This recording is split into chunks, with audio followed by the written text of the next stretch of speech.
గోశాల ప్రాంగణం ఉన్నది అంటే దాన్ని సద్వినియోగం చేసుకోవాలి.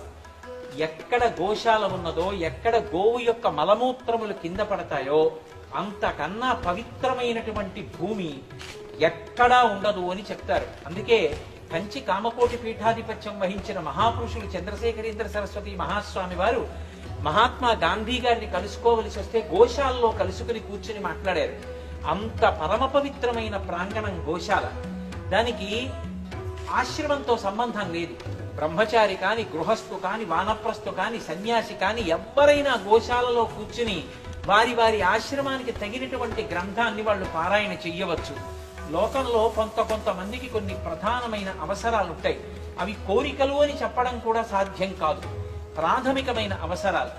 ఎవరో ఒకరికి పెళ్లి కాలేదు, పెళ్లి కావాలి అని కోరుకోవడంలో అత్యాశ ఏముంది?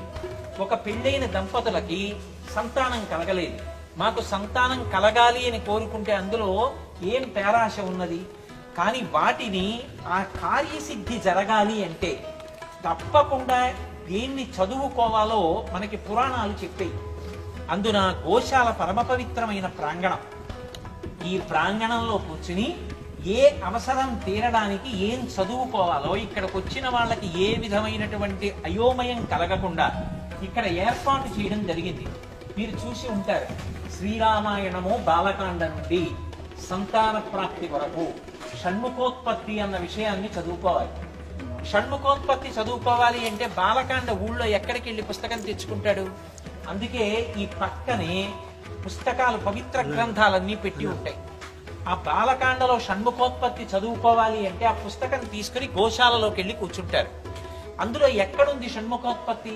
మళ్ళీ అనుమానం రాకుండా అక్కడ పుట సంఖ్య వేశారు, 177 నుండి 182 వరకు. అలాగే సకల దోష నివారణ కొరకు బాలకాండలో గంగావతరణం 182 నుండి 197 వరకు.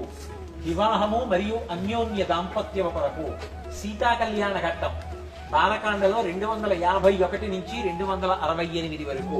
ఇలా రామాయణ, భారత, భాగవత, భగవద్గీతాది గ్రంథములలోంచి ఏ విషయాలు చదువుకోవాలి.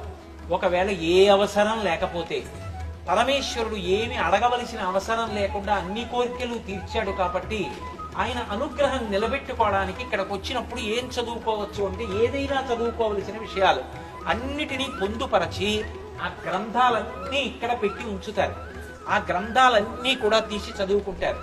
రేపు మీరు గోశాల గృహప్రవేశం అయిపోయిన 1 గంట తర్వాత చూస్తే ఇందులో ఆ గ్రంథాలన్నీ పెట్టేసి ఉంటాయి, సిద్ధం చేసి.